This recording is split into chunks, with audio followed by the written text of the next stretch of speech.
and how in a vertical farm.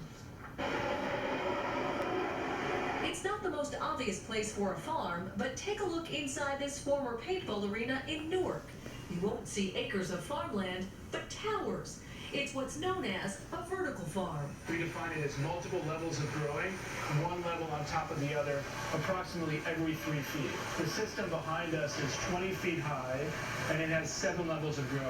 There's no soil and no sunlight, but co-founder David Rosenberg explains productivity far exceeds the output of a conventional farm. Because of fully controlled environments, we have 22 crop turns a year versus typically 3, and we do that additionally using 95% less water, typically 50% less fertilizers or nutrients, and 0 pesticides, herbicides, fungicides. It's done by delivering the exact spectrum of light the plants need and by aeroponics, a system of growing that mists roots with water and nutrients. We study what the plant wants, what are those nutrients, micronutrients, and we're able to deliver it to the plant.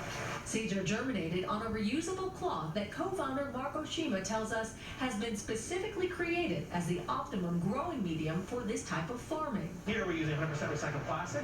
We're actually taking 24 water bottles out of the waste stream and creating something green and productive. The panels are transferred to the tower where over the course of only 12 to 16 days, they move along the row where they grow and are harvested. And the result? We're able to give consumers products that are actually better and tastier and more interesting than something that they would find at the store. Even making usually tough and bitter kale sweeter and more tender.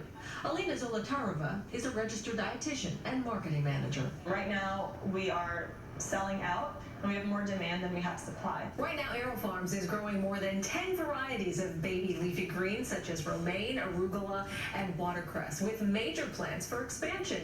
And in spite of the high-tech farming, they're priced competitively in supermarkets. Hazel Sanchez, CBS 2 News. Turning now to our forecast, we spoke a little bit about some rain rolling in.